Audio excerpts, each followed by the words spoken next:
In the hollow hour past midnight, when the city held its breath in silence, Mira Jensen sat on cracked linoleum, her knees drawn tight against her chest. A threadbare blanket, more memory than warmth, clung to her shoulders like a fragile shield. The darkness wasn't a choice, but a consequence. The power company offered no mercy for unpaid bills. From the bedroom, Noah's cries pierced the stillness, each wail a reminder of the empty formula can, its hollow tin glinting in the moonlight's gaze. Mira's hands trembled as she clutched her phone, her thumb hovering over her brother Ben's name.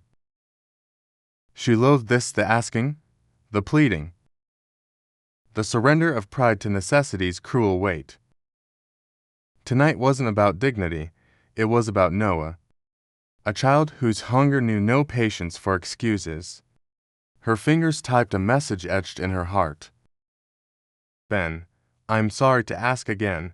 I need $50. Noah's formula is gone. I'm paid Friday.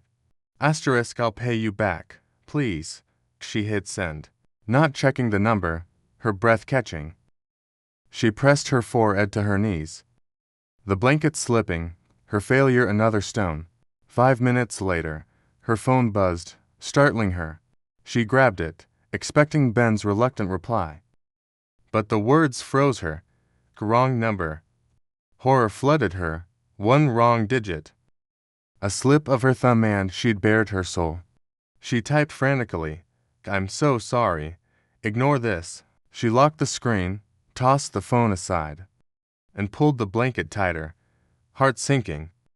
3 blocks away, in a penthouse overlooking the city, Jackson Albright stared at the message on his phone. This number was private, no press, no assistance, only family, a list that dwindled with each year. The text wasn't spam, wasn't a scam, it was raw, real.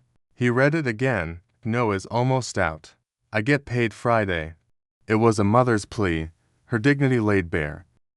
He should have ignored it. Most nights, he would have. Instead, he typed, Is your baby going to be okay? Mira stared at the reply, her heart stuttering. What kind of stranger asks that, so simply? Her instinct screamed to block him, but she paused. We'll manage, she wrote. Sorry again, I can help, came the reply. No strings. She scoffed aloud. Thanks, but I don't take money from strangers. Smart policy. I'm Jackson, not a stranger now. Mira didn't reply. She rocked Noah to sleep, her tears falling silently, not just from poverty, but from the exhaustion of its relentless grip. Then, against all reason, she sent him her Venmo. 3 seconds later, her phone buzzed. $5,000 received. Mira froze, blinked, checked again. $5,000. This is too much, she typed.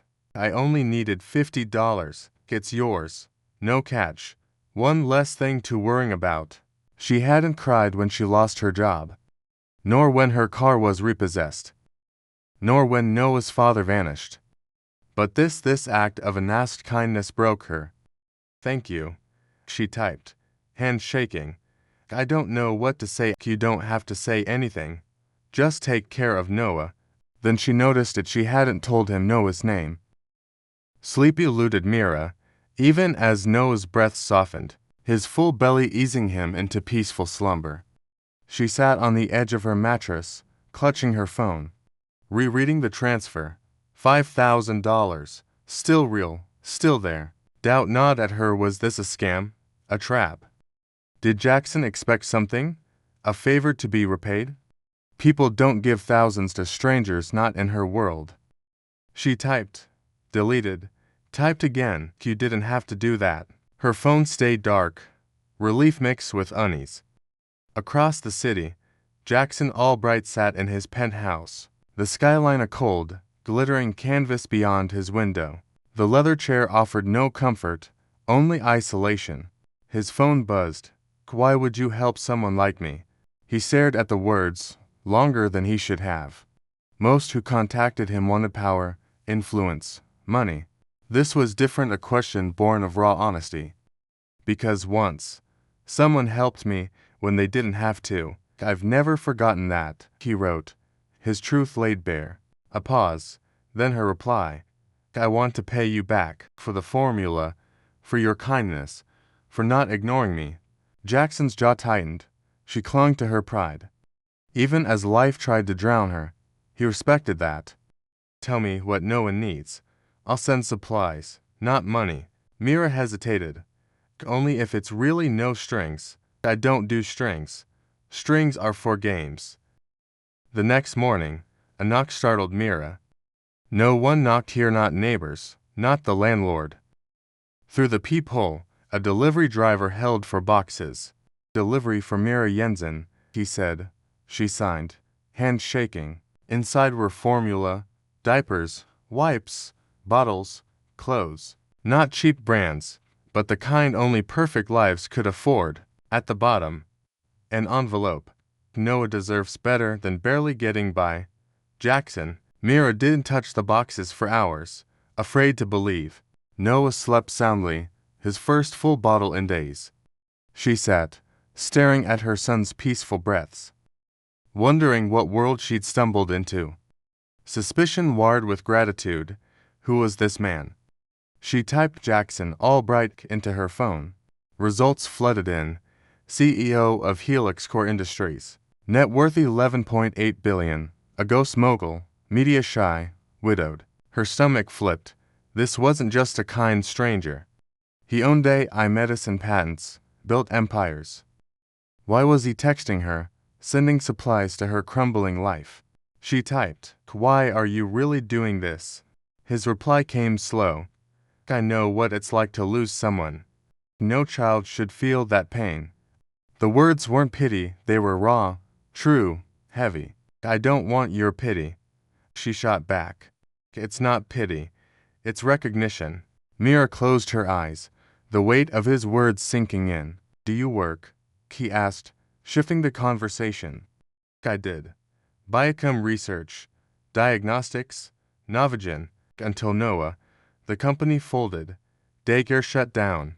I've scrubbed toilets, made lattes, calculated taxes. Come to Helix Core tomorrow. 11 a.m. Ask for Ava. No strings, just a conversation. Mira blinked. You're offering me a job. I'm offering you a chance to take one back. The Helix Core lobby was a study in quiet power. Clean lines, high ceilings, no ostentatious marble. Mira, in thrifted blouse and jeans, felt underdressed. Noah's carrier heavy in her arms, her heart heavier. The receptionist smiled. You're expected. 37th floor. Ava Lynn, chief of staff, greeted her with warmth. Mr. Albright's in meetings, but I'll show you around. The tour led to a nursery crib. Toys, soft rugs.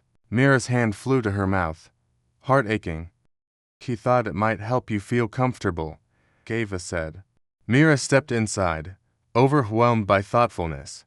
Jackson entered later, tall, composed, tired eyes. Mira, thanks for coming, he said, voice steady.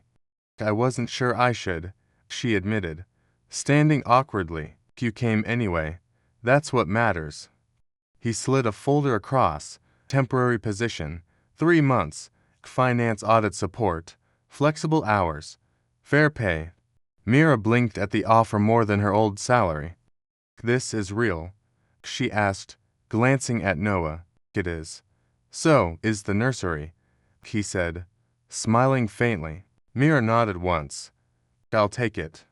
Her first day, Mira wore her only business outfit. Pants tight, but they buttoned, that was enough. Noah cooed in the nursery, oblivious to the shift. Mira's desk was sleek, monitors glowing with data. Her brain clicked into gear, old skills were surfacing. She dove into audit logs, spotting inconsistencies. Jackson stopped by, noticing her progress, settling in. I haven't broken anything yet, she quipped. You're in reconciliations already, he asked, impressed. Third quarter vendor payouts don't match records.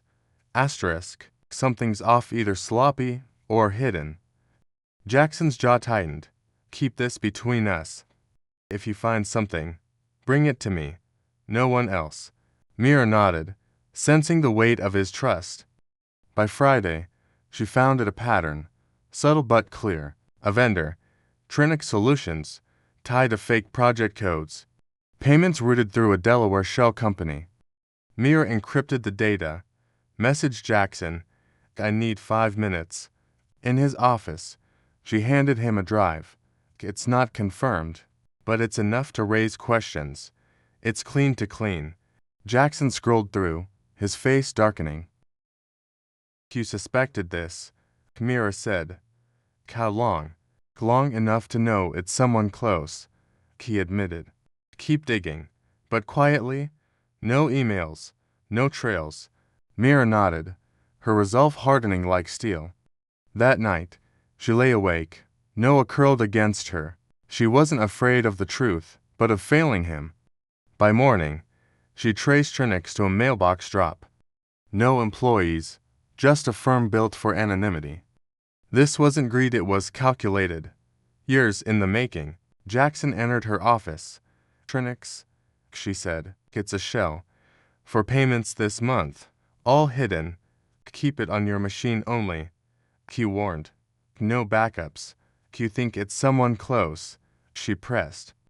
I know it is, he said, his voice heavy with certainty. He slid a folder over. Vincent Hamann, CFO. Mira froze. He's behind it. I know he is. Proving it, that's the hard part. Mira nodded. And when I find the crack, we move, Jackson said, his eyes unwavering. By Monday, Mira had 15 payments tied to Trinix, each approved by ghost credentials, a perfect machine. She waited until Noah was settled, then entered Jackson's office. They're using real logins, but one device ID. It's not forgery, it's borrowing. That's why it was missed. Jackson's face was still, a puzzle nearly complete. We need confirmation, he said. Someone knows more. He dialed Ava. Schedule Vincent Hamann. Tomorrow. Casual. Mira stiffened. You're bringing him here. Asterisk if we spook him, he shuts it down. Asterisk Jackson said. You okay with that? He asked, searching her eyes. I'm in the fire now. I'm not backing out. The meeting was set for 10 a.m. Mira monitored the feed, her stomach churning as Vincent Hamann walked in. He moved with the ease of a man owed the world. Navy suit tailored, smile polished but cold. Jackson was calm. I've noticed oddities in the financials. Vincent tilted his head. Streamlining pains. My fault. There's a vendor. Trinix Solutions. Jackson pressed. Doesn't ring a bell. Vincent said, unruffled. You approved those payments, Jackson said, voice low. Vincent's smile twitched. You've been listening to her. Mira's pulse spiked. He knew her name. Her name is Mira, and she saw what you hid. Vincent laughed. You and your pet accountant.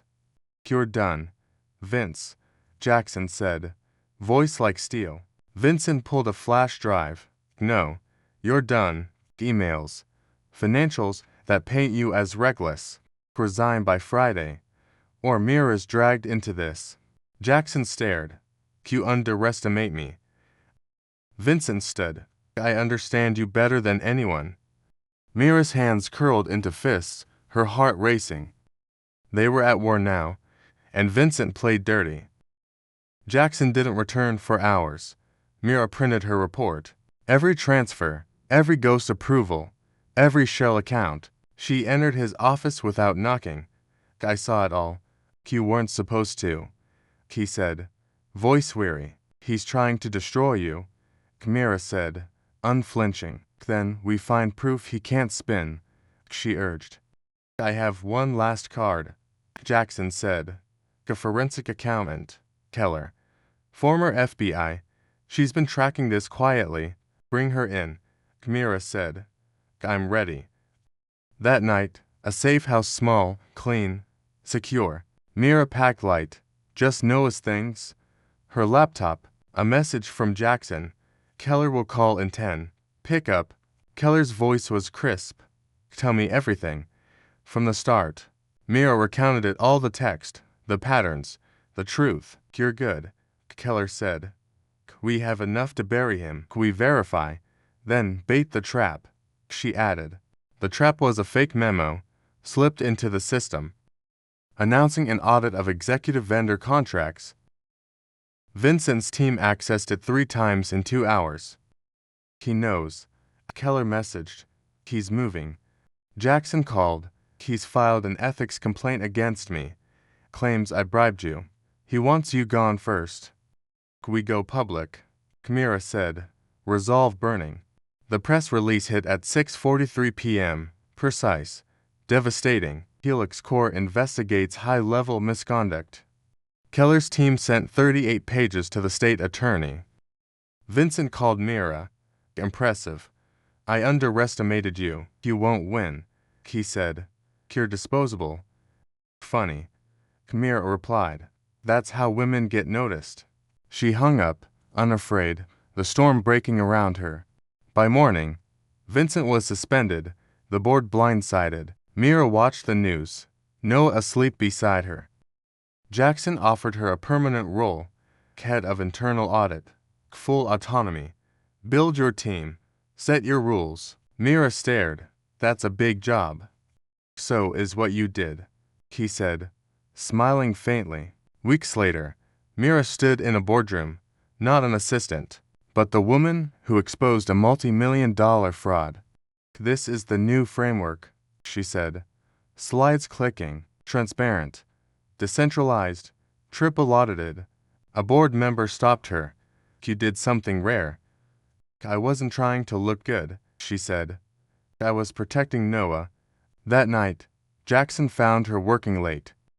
Let's get out of here, he said. Anywhere you want. They walked the quiet streets, the city alive around them. Do you ever think how weird this is? Mira asked. It started with a wrong number, she said, half laughing. I think it was the first right thing in a long time, he said. In her new apartment, Mira buttoned a silver necklace, a gift from her sister, buried until tonight. Noah, in pajamas, smeared applesauce like war paint. This life wasn't perfect, but it was hers built, not borrowed. Her inbox held a message from Jackson, a screenshot, her first text, and his reply. The accident that wasn't. Thought you'd want this, he wrote. To remember. The universe is better at hiring than HR, he added. Mira laughed, warmth blooming in her chest. I'd like you and Noah in my life permanently, he wrote. Not as co-workers as mine, if you're ready. She read it twice, her heart steady, certain. Ask me again in person, she replied, smiling. A minute later, her doorbell rang.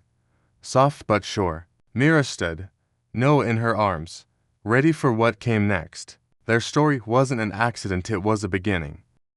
A wrong number had rewritten their lives, binding them in trust, resilience, and hope.